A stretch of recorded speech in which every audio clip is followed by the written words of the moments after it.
For years, Goldie Hawn refrained from saying anything negative about Rob Reiner. She kept her thoughts to herself, allowing the narrative of mutual respect to continue. That is, until now. In a rare and understated moment, a candid revelation that flew under the radar, she finally shared a truth that shifted the way insiders, and perhaps even the public, view their professional relationship. She didn't accuse him of anything. She didn't raise her voice. But the way she described working alongside Rob exposed an undercurrent, a silent dynamic that had shaped her experience and emotions in ways she hadn't fully understood until now. Goldie revealed that being in the same creative spaces as Rob Reiner wasn't about conflict. It wasn't even about collaboration in the traditional sense. It was about his overwhelming presence. His confidence filled the room, his opinions set the tone, and his words carried a weight that made everything else feel secondary. Before she even realized it, she found herself adjusting her thoughts, her actions, her very way of being around him. She spoke less. She softened her ideas, not because she agreed with him, but because she had come to believe that pushing back was not just difficult, but ultimately futile. Her internal dialogue became one of quiet surrender, the kind of surrender that happens when someone's presence is so commanding that resistance feels not only unnecessary but uncomfortable. What made this confession so shocking wasn't necessarily what Rob did, it was about what Goldie felt. She admitted with an honesty that surprised even her that around Rob she didn't feel heard the way she thought she would at her level. She didn't feel seen, respected, or given the space to fully contribute. Instead, she felt subtly, almost imperceptibly managed. It wasn't the kind of management that came with harsh directives or overt criticism. It was gentler, more insidious. It was the kind of management that made you question your own voice, your own worth in the room. And for years, she convinced herself that feeling this way was simply part of the job. She told herself that it was just how the industry worked. She convinced herself that the quiet dominance Rob exuded was simply the cost of being in a room with such a powerful figure. Insiders have long said that this is the first time Goldie has publicly acknowledged the emotional toll of Rob's authority on her, not as a director imposing his will on an actor, but as a deeply charismatic and powerful figure whose very presence unwittingly minimized others. This distinction is critical, and it's exactly why her words hit so hard. Goldie, for the first time, spoke his name aloud and admitted how it truly felt to work around Rob Reiner. And by doing so, she forced others to confront a question no one had dared to ask before. Was Rob Reiner's good guy image built on a system where his influence never required him to notice who he was overshadowing? Goldie later confessed that her first uneasy moment with Rob didn't come from a heated argument, a dramatic clash, or even a significant disagreement. It came from how effortlessly he took control of the room. She vividly described a particular creative discussion where Rob spoke with such certainty and confidence that the conversation moved forward before anyone else had even fully articulated their thoughts. At that moment, she didn't interpret it as disrespect. She didn't see it as undermining her. Instead, she saw it as leadership. She told herself, that's just how Rob operates. He's the one with the vision. He's the one with the answers. But something lingered in her mind after that meeting. She began to notice how her own ideas landed differently once Rob had spoken. Her suggestions weren't rejected outright. They were subtly redirected, reframed, or absorbed into his broader vision. She recalled nodding along, letting things slide, and convincing herself that pushing back wasn't worth the effort. Why slow things down? Why argue when it's clear Rob's direction is the one that will win? That was the moment she began to adjust herself, without even realizing it. What made this dynamic so hard to pinpoint, so difficult to even acknowledge at the time, was how polite it all felt. Rob wasn't dismissive in an overt or obvious way. He didn't raise his voice, and he certainly didn't shut her down in front of the group. He simply moved forward with such ease, confident that his way was the only way. Goldie later reflected on how disarming that kind of confidence can be, especially when it comes from someone who is revered, admired, and respected, a person who is shielded by their own reputation. Her first instinct wasn't to question Rob. It wasn't to challenge him in that moment. It was to question herself. Was she being too sensitive? Was she misreading the situation? Was it possible that she too was part of the problem? Maybe her ideas weren't strong enough, or maybe she hadn't made her point clear enough. She took the easier route and stayed silent, convincing herself that collaboration often meant compromise. That decision, though, would become a pattern that played out over the years, one she didn't fully recognize until much later in life. What began as a moment of self-doubt transformed into years of quiet adjustment. Goldie's mind set itself into a rhythm where she chose silence over confrontation, adaptation over engagement. She gradually became more aware of her own discomfort, of the moments when she withheld her ideas, but by then, those habits were so ingrained that they had become second nature. She had learned how to let the conversation flow without her, how to fade into the background of discussions that once would have demanded her voice. But as time went on, the silence began to weigh heavier on her. Looking back now, she recognizes that silence wasn't a choice born out of peace or professionalism. It was a survival mechanism. Silence became the default, and in choosing silence, Goldie found herself becoming smaller, quieter, less involved. This isn't something she realized in the moment. It was only years later, after reflecting on her experiences, that she recognized how the space around Rob became one where silence felt not just safe, but necessary. It wasn't that Rob demanded it from her. It was that the structure of the room, the energy he carried, made any form of resistance feel awkward, unnecessary, and even futile. Goldie now understands that such an environment doesn't just affect one person. It shapes everyone in the room. It teaches them slowly but surely to question their own instincts, to silence their own voices, to adapt rather than disrupt. The more time she spent in these rooms where Rob held influence, the more she noticed how effortlessly everything moved around him. Conversations didn't feel like debates. They felt like guided discussions, with Rob setting the tone and everyone else simply following. It wasn't a matter of disrespect. It was a matter of power. Power so subtle, so natural, that no one even realized it was happening. It wasn't until years later that Goldie understood the full extent of the dynamic she had been living with. Her reflection on the years spent adjusting herself, swallowing her ideas, and stepping back instead of pushing forward wasn't one filled with anger or bitterness. It was a realization that, in many ways, she had learned to accept the silencing of her voice. She had learned to equate silence with professionalism. But now, she sees how that silence had come at a price that had gone unrecognized until decades later. Goldie's confession isn't just about Rob's behavior. It's about understanding the larger system that allowed that dynamic to exist without anyone questioning it. How the subtle presence of power, without overt commands or demands, can shape the voices of everyone around it. It wasn't until Goldie began to reflect more deeply on these moments that she recognized how much her own silence had been shaped by Rob's authority, how much she had quietly minimized herself without realizing it. Goldie's story is not one of blame or anger, but one of clarity. It's about acknowledging how silence, though sometimes seemingly harmless, can subtly, over time, erase one's presence, one's voice. And it's about understanding that when we allow ourselves to shrink to maintain peace, we may be trading our true selves for something much more temporary and much less fulfilling. Looking back, Goldie admits that this moment marked the beginning of something much larger. It wasn't just about how she interacted with Rob, but about how she gradually learned to exist around his overpowering authority. At the time, it felt like a minor shift, almost harmless, in fact.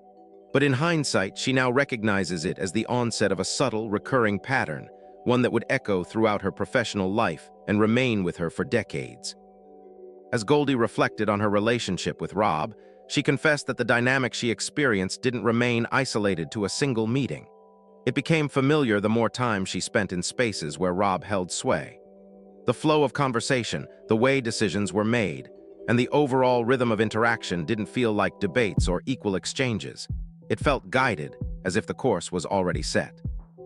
And without anyone explicitly telling her, Goldie began to understand when it was better to step back, to hold her thoughts, than to challenge the direction Rob was steering the conversation. She explained that what made Rob so difficult to push against wasn't aggression, it was his unwavering certainty. Rob spoke as though he assumed the room would follow him, and most of the time it did. Goldie recalled moments when she would begin to speak, but something would hold her back. She chose, almost instinctively, to let the conversation continue without her input. At the time, she justified it as professionalism, not self-censorship. What's striking is that Goldie didn't describe these moments with resentment. Instead, she spoke of them as adaptation. She learned over time when it was better to contribute and when it was better to hold back, especially when Rob was in the room. Not because he demanded her silence, but because the structure of the room and the energy he exuded made resistance feel unnecessary, almost awkward.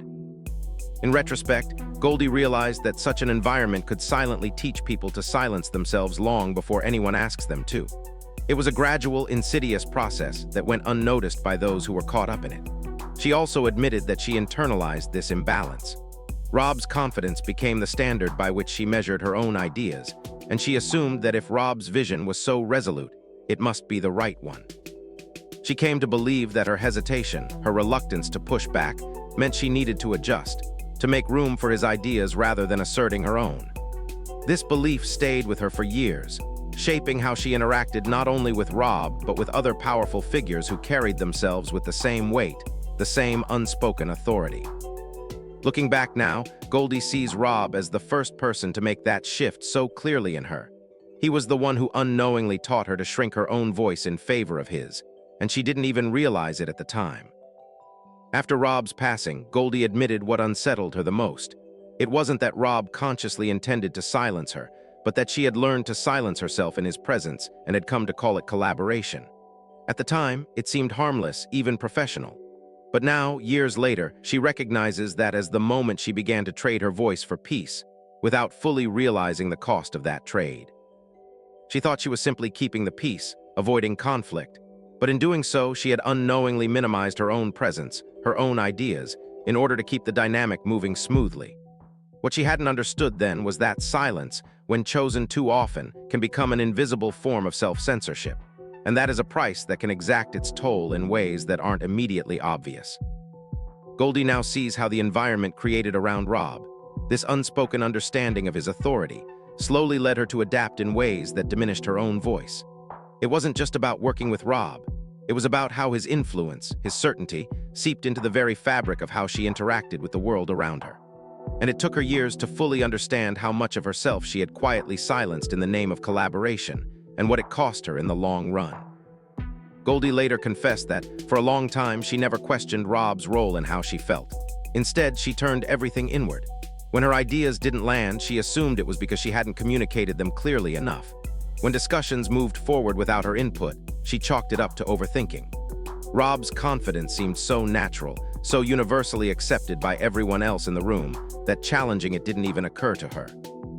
It was as if the flow of the conversation was already set and her voice, no matter how valid, felt unnecessary.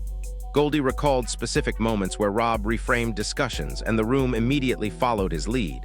No one pushed back. No one paused to ask if something had been missed, if a new perspective had been overlooked. Goldie didn't feel outright dismissed. She felt invisible. And because nothing overtly negative ever happened, no harsh words, no shutdowns, no obvious signs of disrespect, she convinced herself that invisibility was simply a natural part of the process, even necessary for the greater good of keeping things running smoothly. What made this dynamic so powerful, so difficult to recognize in real time, was its subtlety. Rob didn't shut her down in the traditional sense. He didn't contradict her directly. He carried authority so effortlessly, with such a quiet, unspoken force, that it subtly reshaped the space around him. Goldie now reflects on how that kind of presence can make people question their own instincts without even realizing it. They stop asking, "Why wasn't I heard?" and begin asking, "Why didn't I say that better?"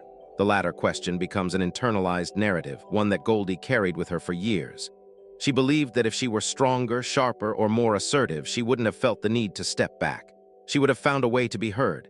It never crossed her mind that the environment itself, the very dynamic in the room, might be the problem.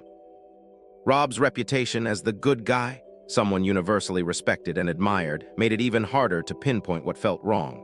His confidence, his ease with authority, seemed so natural that challenging it didn't feel appropriate. Nothing about him appeared unfair on the surface. It was the type of power that didn't need defending, and so it went unquestioned by everyone, including Goldie herself. Only much later, after Rob was gone, did Goldie begin revisiting those moments with clearer eyes. It was then that she realized something deeply uncomfortable. The problem wasn't her lack of confidence. It was that she had been navigating a dynamic in which someone else's confidence had already claimed the space. She had learned to shrink herself, to make herself smaller, so that the room could remain calm, undisturbed. Goldie carefully avoids assigning blame to Rob. She acknowledges that the quiet withdrawal she felt around him wasn't a direct result of anything he did. It was a byproduct of an unspoken power dynamic that shaped everyone involved. Her story isn't just about Rob. It's about how power dynamics, when left unchecked, when left unchallenged, can subtly shape everyone's behavior. She came to understand that silence wasn't always a choice. It was often the easiest, most comfortable option. It was the path of least resistance, and in a room where authority was unchallenged, it became the default.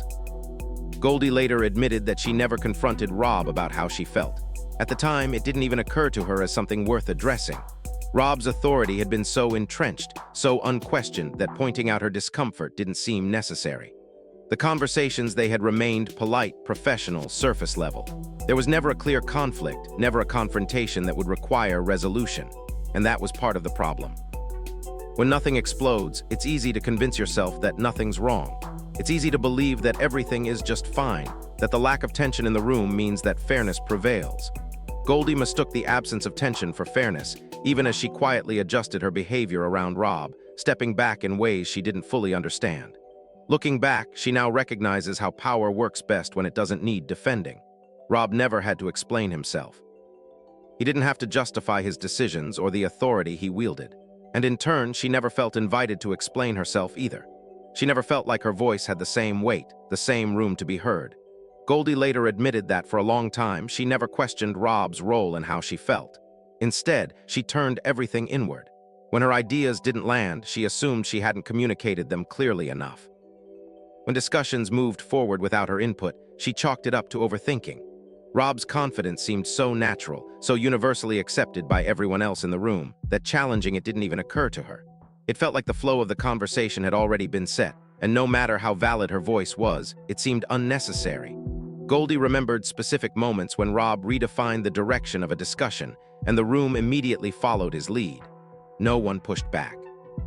No one stopped to ask if something had been overlooked or whether a new perspective had been missed. Goldie didn't feel dismissed outright, but she did feel invisible. And because nothing overtly negative happened, no harsh words, no arguments, no explicit rejection, she convinced herself that this invisibility was simply a natural part of the creative process. It even felt necessary at times, as if it helped keep things moving smoothly. What made this dynamic so powerful was its subtlety. Rob didn't shut her down directly. He didn't contradict her in a forceful way.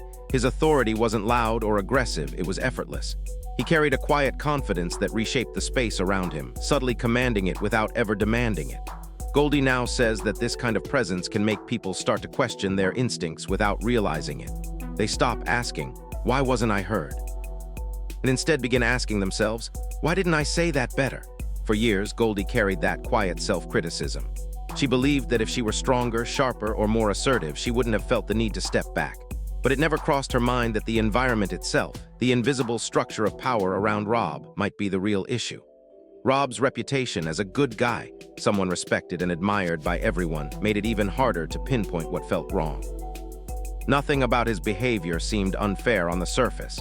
He didn't do anything malicious or aggressive, and because his authority was so universally accepted, it seemed impossible to challenge. It wasn't until much later, after Rob was gone, that Goldie began revisiting those moments with clearer eyes. That's when she realized something uncomfortable. The problem wasn't her lack of confidence. The problem was that she had been navigating a dynamic where someone else's confidence already occupied the room. She had learned to shrink herself, to minimize her own presence so that the space would stay calm. Goldie carefully avoids this. Ning blamed to Rob. She acknowledges that the quiet withdrawal she felt around him became a habit she carried with her, not just with him, but in other spaces as well. Her story, in truth, isn't just about Rob. It's about how power dynamics, when left unchecked and unchallenged, can quietly shape everyone involved. Goldie came to understand that silence wasn't always a choice. It often felt like the easiest and most comfortable option. When everyone around you is moving forward with confidence, it's hard to resist the urge to simply go along, to keep things smooth and avoid making waves. Goldie admitted that over time, she distanced herself from projects where Rob held full control. There was no confrontation, no dramatic fallout. It was a quiet, almost subconscious withdrawal. She chose spaces where collaboration felt lighter, where disagreement didn't immediately get absorbed into Rob's unwavering confidence. It wasn't about fear or resentment. It was instinctive, driven by the need to create space to breathe and express her thoughts freely. What made this realization even more unsettling for Goldie was that she wasn't the only one who felt this shift. She noticed others subtly repositioning themselves around Rob too, choosing distance, adjusting their paths, making silent decisions without ever voicing them. No one discussed it openly. It was a collective, quiet understanding that changed the way they all moved through their professional lives. Goldie herself never confronted Rob directly about why she started to pull away. At the time, it didn't even occur to her that it was something worth addressing. Rob's authority was so entrenched, so unquestioned, that pointing out her discomfort seemed unnecessary. The conversations they had remained polite, professional, but ultimately surface level. There was never a clear conflict or tension to resolve, and that was part of the problem. When nothing explodes, it's easy to convince yourself that nothing's wrong. Goldie mistook the absence of tension for fairness, even as she quietly adjusted her behavior around him. Looking back, she recognizes how power works best when it doesn't need defending. Rob never had to explain himself. He didn't have to justify his ideas or the authority he wielded.